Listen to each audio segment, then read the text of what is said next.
Tipsy Tuesday, what's happening? Let me check and make sure I am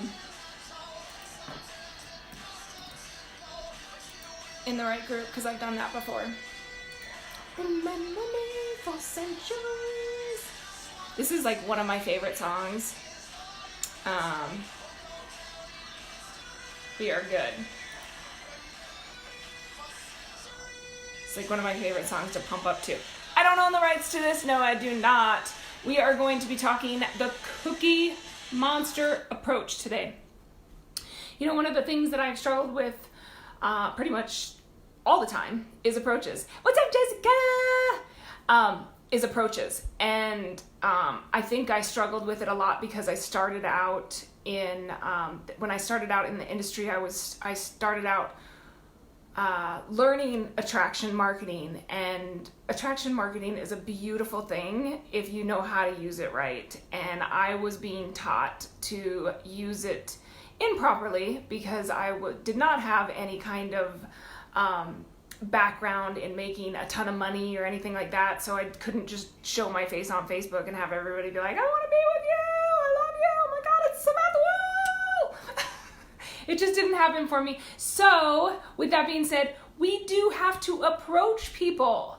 It's part of it, okay? Until your attraction marketing is blowing up and you can't keep up with your leads, you have to approach people, which is one of the scariest parts of our industry. But on the other hand, guys, such low amount of money goes out considering how much money you can make.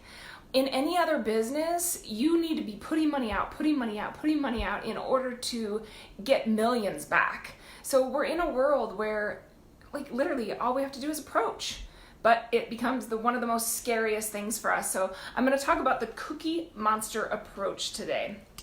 And I feel like when you're approaching someone, or when you're thinking about approaching someone, there's always like a monster in the room. And you need to address this monster. You need to figure out why you might be nervous to approach them, why you might feel like you don't want to approach them. You need to make sure that you're going through all of these things. You know, like, have you not talked to them forever? You know, let's say it's a cousin you haven't talked to in, you know, a couple years. Then make sure to say, hey, listen, I know we haven't talked in 2 years. Because if you don't attack that monster and make sure that you give that monster to the person that you are approaching, and you tell them all the insecurities or whatever it is that you might have about the approach, such as, I haven't talked to you in 2 years. I am so sorry. Life has gotten crazy. Life is crazy, blah, blah, blah, blah. That way when they read, you know, whatever, or if it's a conversation, however it's going, they're not like, I haven't talked to you in like 2 years and you're just gonna call me up and ask me if you want to join my business.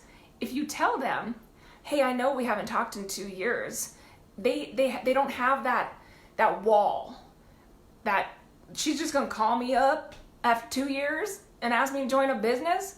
But if you say, hey, listen, we haven't talked in 2 years, that whole wall breaks down.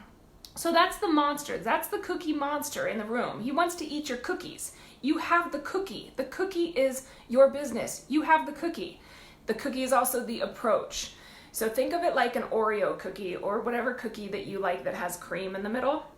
What did my son say? A fat boy.